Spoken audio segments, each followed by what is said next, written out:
Welcome to the Put On Waivers Media Group, home of the Put On Raiders podcast and the Student Body Right podcast. This is your place for the best breakdowns and the best insight for those who fight on and bleed silver and black. Now, here are your hosts, Dwayne Douglas and Ryan Holmes. And welcome, everybody, to the glorious episode of the Put On Raiders podcast. I'm your host, Dwayne Douglas, along with Ryan Holmes, and we are podcasting off the beautiful shores of the Pacific Ocean. Beautiful night out here in Southern California. PORSBR is my Twitter handle, and RHOLM22 is Ryan's. Please, by all means, like, subscribe, all that good stuff to help the show grow. Also, the 5-star reviews on Apple Podcasts really help as well. Mr. Ryan, how are you? Doing good. Was out for my walk today. Had to avoid a pack of 3 wild coyotes in my neighborhood, but other than that, a good day. Well, yeah, 3 of them. That's not. I did 3 of them. They're working in a pack. So like you, I get up early. So I get up early, go to the gym. I try to sneak away because like 2-year-old. But I go to the gym early morning. But I like to have coffee when I work out. So every time I go get coffee, I see like coyotes passing crossing the street. And I'm like, but it's people like get up that early in the morning and run. I'm like, I don't know how they do that shit, because like it's crazy out there. It's crazy. It's just too many coyotes out there. I can't mess with that. Yeah, I walk in the morning. I went out. I've lived here 2.5 years. I've never seen a coyote. I know they're in the area, but I go out with my dog. They're staring at me. They're about 50 yards away. Go back in the house. An hour later, I go out. I'm walking around the loop around my house, and 3 of them are staring at me. So I turned around, went back the other way, went out onto the main road. They wouldn't follow me out on the main road where the cars were. But I've never seen the coyotes here, and I had 3 of them staring me down today. Yeah, they are no joke, man. They look like raggedy dogs, man. I can't mess with them things. Let's see here. Let's start off with, I had something I wanted to say real quick, because this channel is Raiders and Trojans, but I wanted to say one thing real quick. This is a tweet from Front Office LOS. It's one time Mike Leach told one of his players that he wasn't going to play probably at all, but that he'd like to have him start coaching as a student assistant. This kid got pissed off, left the office, came back, and the next day and took the job. And that former player was Lincoln Riley. So a pretty cool story by him. I know he just passed away. A lot of stuff, the air raid stuff, all the stuff like that, and also the 7-on-7 stuff you see now. A lot of that was through him. So rest in peace to Mike Leach. And he's always hilarious whenever you get a chance to hear any of his halftime speeches or anything like that. So cool. And obviously he gave Alex Grinch his first chance as well too. So rest in peace to him. Let's get to some Raiders stuff here now. Let's see if I can find my notes. The Raiders. We'll start with some all 22 stuff first. Oh, I know you got that all prepared for us, Ryan. So let's start off with the Hollins reverse. I feel like I saw in the Rams game, I saw Hollins doing reverses like he was Eric Metcalf every 5 seconds in this game. Yeah, it was interesting. The Raiders have run a lot more zone. They've been more of a zone team the last couple of weeks, running the football, a lot of split zone. So you see Moreau working to that unblocked defensive end on the backside. So the Raiders threw a wrinkle in here, and they're running basically what looks like play action. They're going to fake it to Jake. So it's off of that same look, split zone, where you see the linemen are going to block to the right. Moreau's going to come for that defensive end, but he doesn't. He arc blocks. He goes around the defensive end, works down the field. You see Devontae Adams. He's got the corner Ramsey at the bottom. And the key here is Keelan Cole in the slot has a speed release, and he's working vertical. So he's trying to get that slot out of there. And this works perfectly. So you kind of see that the defense here reacts where they think this is going to be split zone. You got Colton Miller working to the linebacker. You have Andre James working to the other linebacker. They block this well. They get 17 yards. They ran a version of this, I think 3 times in the game, all for good gain. So nice little wrinkle by Josh McDaniels to show that zone look that they've been running. and then incorporate off that a reverse with basically the same exact look from the offensive line and Foster Moreau, and Moreau releases downfield. So I just wanted to show that. Yeah, so same formation, but just something new for the opponents to look at. I noticed Cole kind of continued to block a little bit down there too after he finished. He really comes out of that release like he's gonna go deep. So he's clearing that out. Yeah, he clears that out. So yeah, we all, he ran a little cardio. We know about running cardio on this show. That's a good one there. And they also made a point 97. I forgot his name from the Rams about he's oversized defensive end. 300-pound defensive end. 300-pound defensive end. Could that be one of the reasons why they kind of want to kind of do that as well? Yeah, I mean he's in space, he's unblocked. He has to react to either he has to come down the line and get to Jacobs if that is a handoff. But he's also, if that is split zone, then that's the responsibility of Foster Moreau to come and get him and block him. And so you see him brace for that, and Moreau just goes right around it. So it's really hard on an athletic defensive end to react to that kind of run action and then have it coming around back the other way, let alone a 300-pound lineman that's out in space just due to necessity. That guy's not a normal outside linebacker. And then you also have a fake to a guy who has 1,400 yards on the season. So I mean, you got to react to Josh Jacobs in that moment. All right, and let's go to the one cross touchdown. One cross. Yeah, this is the infamous play at the end of the game where the Raiders, I don't know why, there's no timeouts on the clock. They tackle the guy in bounds. There's 15 seconds. This game's probably over. It takes roughly 14 to 16 seconds to run a play, throw it into the field of play, and then run up and get another play off. There's a slight chance they could down it if it's something quick, but either way, you want to live to fight another day as a defense. I don't know what Patrick Graham was doing here. I know Josh McDaniels tried to talk about, hey, we tried to play press man. We wanted to give the rush a little bit of chance, but the squeeze or the juice isn't worth the squeeze, as they say here. They never should have done this. So essentially, they're in a 3-by-1 set, and they're running cover one, so it's man coverage with one deep safety. Cross is the weak safety. So if you see here, that is Duron Harmon. He's at linebacker depth. His job is to look for any crossing routes coming across the field, which you get from number 3, you get from the slot receiver. So he kind of works to that slot receiver. What's supposed to happen is the slot corner is supposed to become the low hole defender at that point, but the ball's already out. It doesn't matter at this point.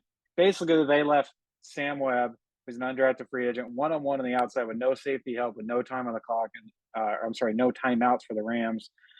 This would have had to have been a perfect defended play by Sam Webb to knock this ball out. Clearly, it didn't happen that way, but I don't know why they're impressed. They should be off technique, 8 to 10 yards, make that guy work vertical to get on top of the corner. This happened way too easily.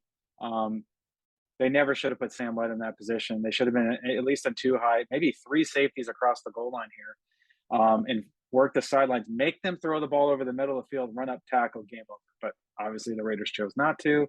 They ran this defense basically, I think, all but one play on that final 98 drive. So they didn't change up the looks.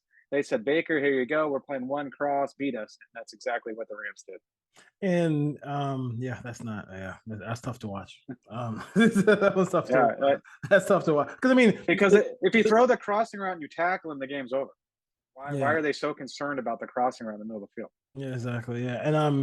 And the Raiders had timeouts, right? So if they didn't feel comfortable in that spot, they could have called timeout. They could have.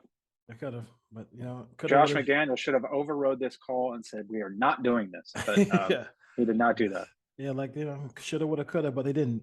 So let's go to the 310. We got the cross, you got the cover one with same defense. This is the same exact call. This is on the drive before on 3rd and 10 that allowed them to get the first down. And the problem here is Nate Hobbs. So same defense, 3-by-1, same formation. So you have, 3 to the field, you have 1 to the boundary. You can see they're playing off coverage here at the bottom. Duron Harmon again is looking for the cross. The problem is the help is in the middle of the field. Nate Hobbs opens up with outside leverage. There is no way he can let this receiver get outside. He has to force this receiver in. Worst case scenario, you can't give up the out in this defense because that's not where the help is. You have outside leverage. So this was on Nate Hobbs. So these are the small things that the Raiders are messing up in these coverages. And as much as we want to blame Patrick Graham, and he deserves a lot of blame, he had a decent defense for this call. Nate Hobbs just didn't execute, and he allowed the receiver to get outside of him where he has no help. And I will also say that if you look at Mr. Max Crosby, he's going to destroy. If he gives, Yeah. if Nate Hobbs gives a little bit of outside leverage here, Max Crosby is going to destroy Baker Mayfield on this play. Like, it's just, he destroyed 79. I mean, like, it's just good job by Baker Mayfield to get the ball off, because I'm surprised he even got the ball off in this situation. But yeah, I mean, Crosby's Watch Hobbs though. Hobbs bad. opens up. He has outside. Like, there's no way he can let this guy get outside of him. Yeah, and that he makes no turns sense. outside leverage, and then he kind of plays a little bit of a trail technique and gets caught trying to grab him at the top of the route, and the guy just speed cuts around him. Like, he literally ran around the defender. Like, that can't happen. Yeah, okay. I mean, listen, So I know. for all the Nate Hobbs is a number one truthers from preseason, like, this can't happen. Yeah. And I love Nate Hobbs.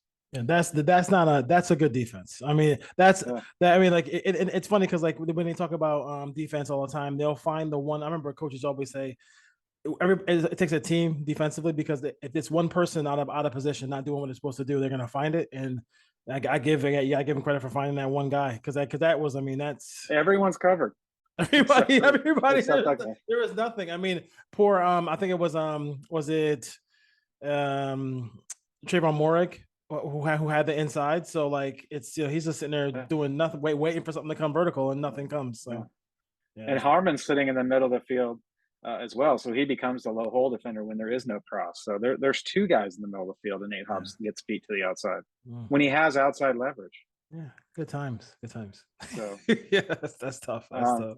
We did two bad defense and one nice play by the offense, but there wasn't a lot of offensive highlights in this game. There wasn't much to show you guys. No, it was not, unfortunately. So looking at this game, going back and kind of look at the game plan, what the Raiders probably should have done. It just feels like, the week before, you look at the game, I looked at all 22 of the Seahawks game, and I just feel like, they could have, passed a little bit better, and maybe tried to complete some more passes in this game. And it really wasn't the game plan. It seemed like this game plan was Thursday Night Football.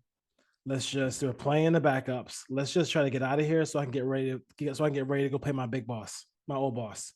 It was like they were trying to. I mean, I think somebody tweeted out, a couple people tweeted out, this game had a feel of a preseason game. It did, and it did for the most part. And I don't know why, like, the lack of aggressiveness, it seems like at times, by this head coach, is kind of baffling, because you're the play caller. Don't you want to look good? Don't you want to score 30 points on people? Like, I'm not sure why they were so conservative and so, like, I mean, they had a couple of fourth and ones where they could have just, you got a decent offensive line. You got a whole on the 4th and 1. You got backups in there. As long as you have, so many ways to get the ball to get 1 yard. They should have been able to move the football and keep some of these drives alive. Yeah, my two biggest issues I had with the offensive game plan were the run heavy centric wasn't. I didn't have a problem with that. I had a problem with the fact that Josh Jacobs is coming off an injury, and you gave him the ball 27 times on a short week. Like, if you're going to run the ball, you have to run Zamir White and some of these other guys and give Jacobs a blow, but to just keep turning around, because Jacobs didn't have that second gear, and he wasn't making as many people miss. My other problem was the aggressiveness on third down. Several times they ran twice, I think, on 3rd and short, 3rd and 2 and 3rd and 5. They threw a screen in the red zone on 3rd and 9 that was dropped by Turner. They just didn't take shots down the field, and I know McDaniels in the press conference said, we just couldn't hold up. We tried to take some shots and work down the field. I didn't see that when watching the tape. Like, there was a couple plays, but no one was really ever open. I think he did get ultra conservative when he saw the defense was playing fairly well for 3.5 quarters. He basically came out of halftime, and when they got the ball, they basically run. Now, in his defense, I'm not going to put all of this on him. The quarterback has to complete passes on 3rd down if that's the game plan. If you get in 3rd and 4, 3rd and 3, 3rd and 5, and you don't complete passes, you don't run plays. So all the people that are complaining, well, he only threw 7 passes in the second half, because they couldn't get first downs. And Derek Carr had a hand in that. Like, he wasn't completing passes on 3rd down. That's what happens when you have a good running game. It just, to me, they probably should have scrapped the running game pretty early and just tried to throw the ball, but they couldn't block. Let's be honest. The interior three guys were not good. Bars was bad, or Bars went out early. Simpson was pretty bad the first three drives he was in. He was missing blocks. Just, I mean, I could have posted 4 or 5 plays where he just looked lost out there. Like he didn't know what he was supposed to do. There was no rhythm with the rest of the linemen. James got handled pretty well. Greg Gaines is number 91 from University of Washington for the Rams. They couldn't block him, and he's a run blocker. He's not really going to give you much in the pass game. And then Dylan Parham didn't play well either. And there were times where Illuminor got beat by Leonard Floyd. So I think the offensive line took turns here. Colton Miller had a pretty good game. They didn't really want to feature the backs as much, which I thought was interesting because they did a really good job of getting the ball to Jacobs and Abdullah the last couple of weeks. You didn't see that. So they did go conservative. I know McDaniel said he didn't call this game any differently. And partly he's true because when they're running the football for 5, 6, 7 yards a carry, that's what they were doing when they were winning. So it's not like they were dropping back and heaving it all over the yard. So in that defense, they did call the game fairly similarly. I thought the conservative calls were punting on 4th and 1, running on 3rd and 5, throwing a screen on 3rd and 9. They did it in the first half. It worked to Abdullah on like 3rd and 8, the first drive. They threw it to him in the flat, but they just didn't throw the ball down the field. They didn't really work the intermediate area. When they did throw it, they got rid of it quick. The offensive line did not play well. This is what happens when you have guys up there. Like they play well one week, they don't play well the next week. And that's what happens when you have, let's be honest, these are marginal to fringe level players. These aren't Pro Bowl linemen. So you live with the good weeks, and then you got to live with the week where they're bad. And Josh McDaniels couldn't make the adjustment, and he just wanted to run the football and try to get out of there on a short week and get the W, and it backfired. Yeah, I think one of the more damning offensive plays was like the speed up to the rush to the line to get that 3rd and 1. I'm like, just like make sure that play has to be right, because if that play is run correctly, guess what? The game's over, and everything we're talking about is a moot point. You can't. I mean, in that situation, you got to make sure that play is right. Rushing to the line, and I paused that play. I watched the play so many times. There's so many Rams at the line of scrimmage on that play. If you call anything but the run up the middle, you probably get the first down. And that player, whether it's Foster Moreau, whether it's Josh Jacobs, maybe in the flat or whoever, or let me guess, number 17, Devontae Adams, they're going to be. He was lined up at tailback though. He was lined up at tailback. I mean, why was he? What like that? I don't know. I mean, the head scratching play. Throw him in the flat. I don't know. That was terrible. Jacobs injures his pinky, misses, and I think like the second play he was back on the field. They tried to do the halfback pass back to Carr. Yeah, I saw that, but it was covered up. But if you watch the all 22, like Devontae Adams is running across the field, pivots, works back on an out route. Like even if Josh Jacobs completes the ball back to Carr, it's like an 8 to 10 yard gain. Like they weren't throwing the ball down the field. There was no like vertical route. So it's like you got a guy, you're asking the running back to try to throw the ball back to Carr, who probably wasn't open because the defensive end kind of stayed in the flat there. But why are you doing that for 8 to 10 yards when the running back has a busted up hand? Like I don't understand that. Yeah, and like to me, like you can't keep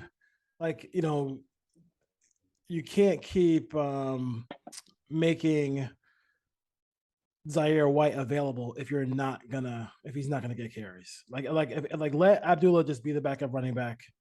Give Brenton Brown and White a sabbatical. Hopefully they can come back next year because they're clearly not ready.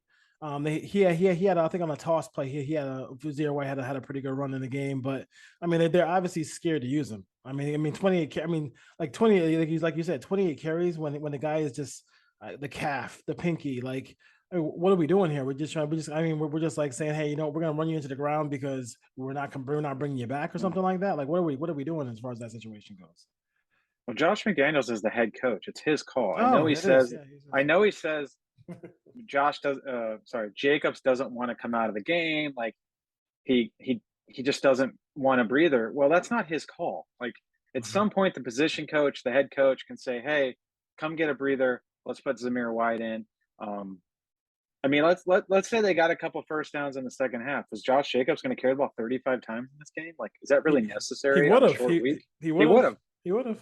Like, I don't understand that. And then you have that big battering ram number 45 in the backfield has been blowing up Mike linebackers all year.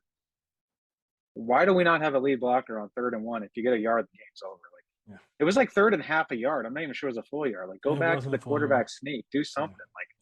Like he got conservative at the wrong time, and then the defense didn't hold up their end of the bargain.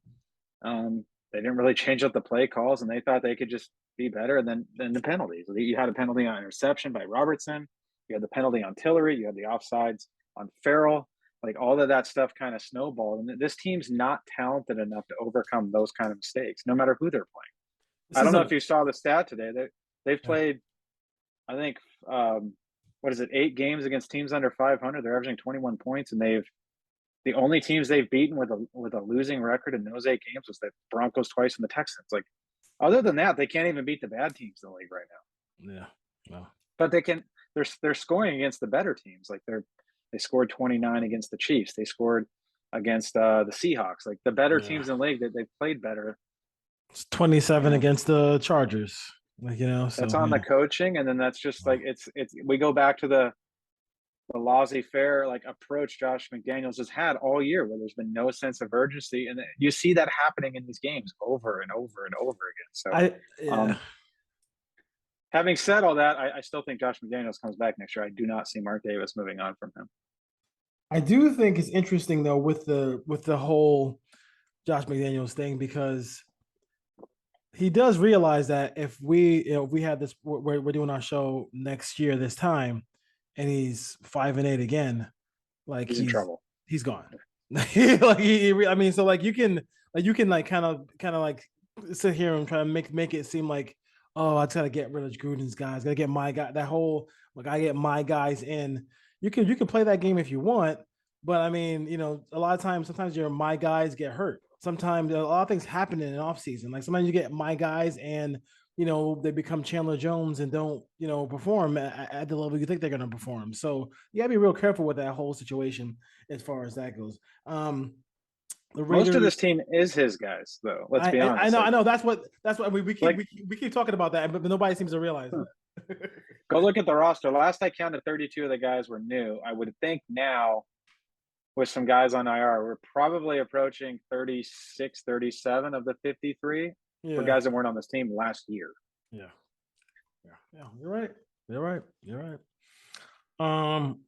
Twitter poll I just saw about 2023. You want to guess like around the percentages of between the question was who's going to be back with the Raiders next year? Oh, sorry, who won't be back with the Raiders next year? And it was Renfrow, Waller, Josh Jacobs, and DC. I have to pick one of those 4. Yeah, who had the highest? I'm going to guess Waller because the fans hate Waller. So 44% was Waller, 25% was Josh Jacobs, 23% was Derek Carr, and 7% was Hunter Renfrow. Boy, does this fan base hate Darren Waller. Yeah, I would say more likely than not he is back because he's a difference maker when he's healthy.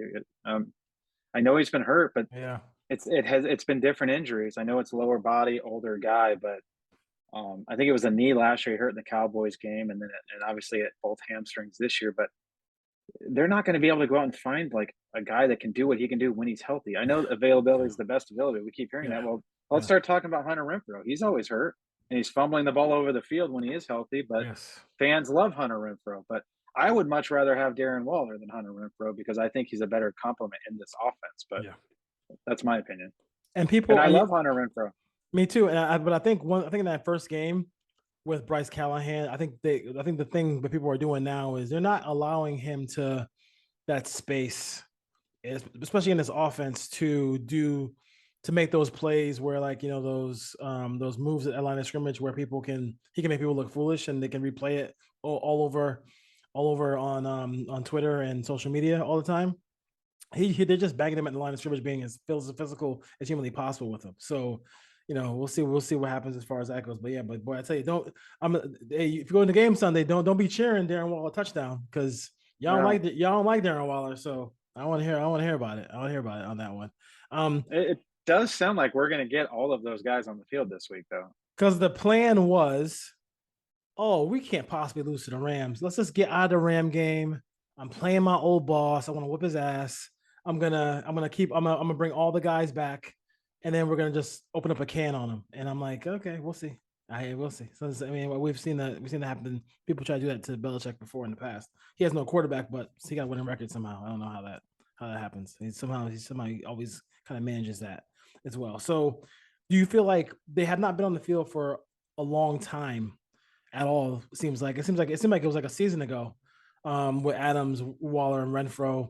What are some of the things you're worried about, and what are the things you're excited about to have those guys back on the field? I'm excited on third down. I Yeah, don't think they both play a ton of snaps. Uh, I think that they'll have packages for each one of them based on down distance.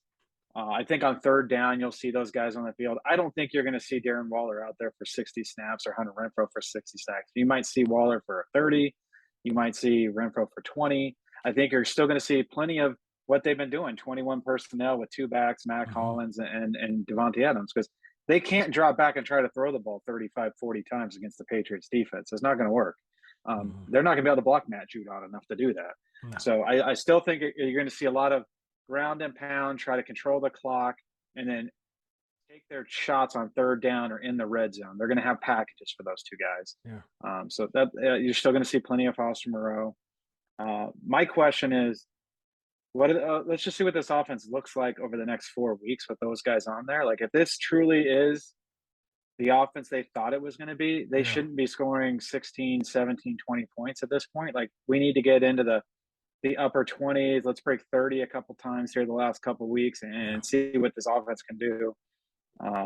If assuming the offensive line can hold up, because now they have injuries. We don't know what Illuminor status is. yeah, Bars is injured. Simpson's not there anymore. Man, Simpson must have done something. I know that the film wasn't very good yeah. for Simpson, but they were just like, "Oh, we saw you play. You're out of here. See ya." Like, with no Well, other options on the roster, they had to go yeah. out and get a guy from the Broncos. They went out. They elevated a center off the practice squad. Like, if anything happens to a lineman over the next 2 or 3 weeks, like they're running out of options quick, Yeah. and they didn't even have options to begin with. Yeah, no question about it. So that's gonna be fun. That's gonna be fun to see what happens there. Because they did. So you mentioned Simpson.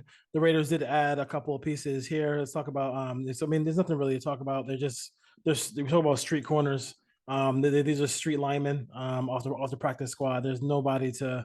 I saw some content creators talk about monster tackle from so and so, like, or monster guard from the Broncos. Like, the Raiders signed, like, these monsters would start. None of these guys are starters, so they'll be starting in an emergency, and the Raiders may be in an emergency coming up this week against Judon and Ocho. I mean, Oche, whatever his name is, I forgot. I can't say his last name. Josh Uche. Uche. He's Uche. he's Uche. He's good. He's a good pass rusher as well too.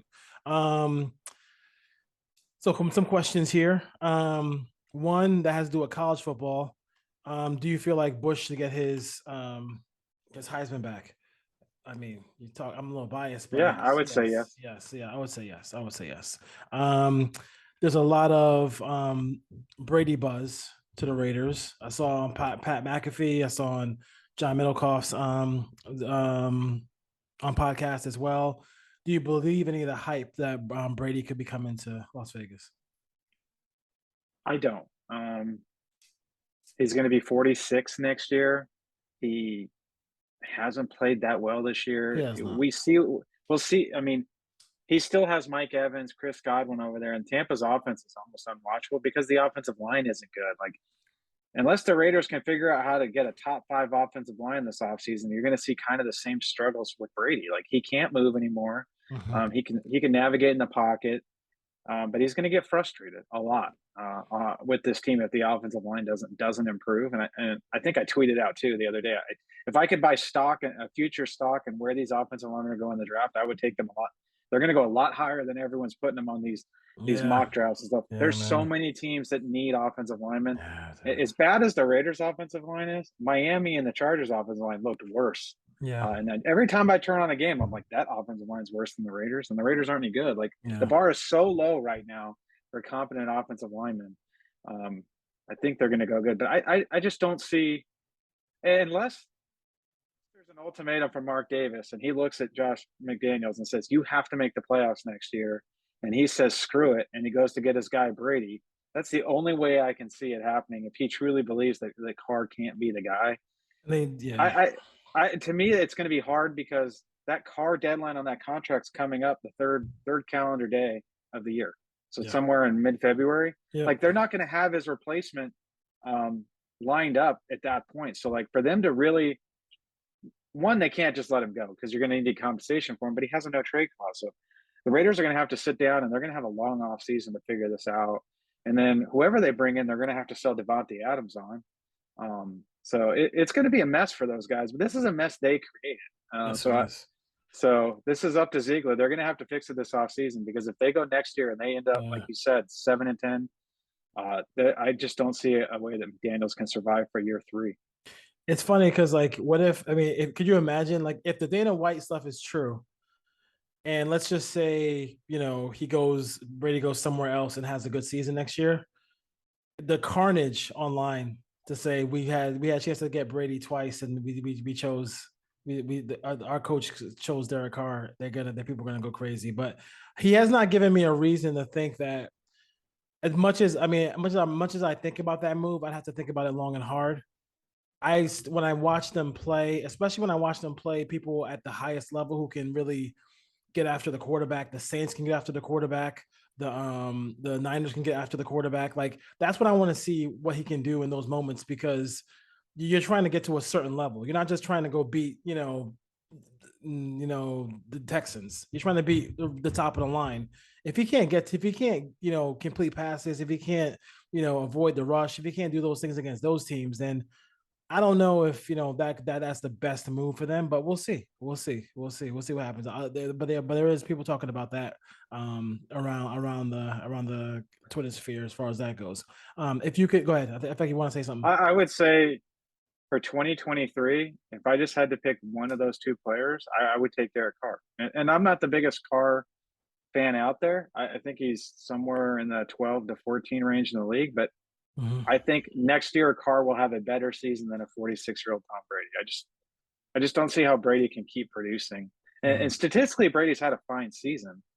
I just don't think the offensive line, the pressure, everything that's going on in Vegas, I don't think that Tom Brady is going to come in here and beat Patrick Mahomes or Justin Herbert and lead this team to a division title. I think best case scenario is he somehow can figure out how to get to 10 wins, and then you're probably out in the first or second round of the playoffs anyways. So I don't think it's worth it just for that. He's not going to win a Super Bowl, so I'm not making that move. If he was 38 years old, then absolutely. That's a totally different conversation. Interesting. We'll see. I'm not. That's such a hard conversation. That would be a tough one. That would be a tough one for me. If you could change any rule in the NFL for a year, what would it be? I would make roughing the passer reviewable. Absolutely. Like these calls are brutal. They're game-changing calls. Yeah. They don't even call it fair. Like some teams get some calls on it, some don't, and then it's not even consistent from referee to referee. They just throw the flag and they make up some BS excuse after the game.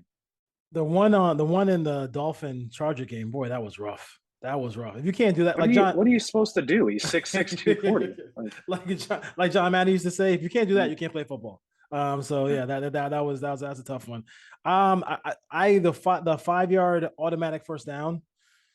Ooh, that's just, to me, I can give you the 5-yard and replay it down, but that automatic first down is just, it burns me. It seems like it's just every possible call goes towards the offense. The only defensive call that I would say that really helps the defense is like if intentional grounding, where like you loss of down, everything like that. So, but yeah, that one burns me, man. I hate that holding call. Like, if it's 3rd and 15, that 5-yard holding, I give you the 5 yards, but you gotta run that shit back. Like, and try to get the first down yourself. Like, I can't give you an automatic first down for that as well. Do you think do you think it would be more pass interference if if they went to the college rule to the NFL?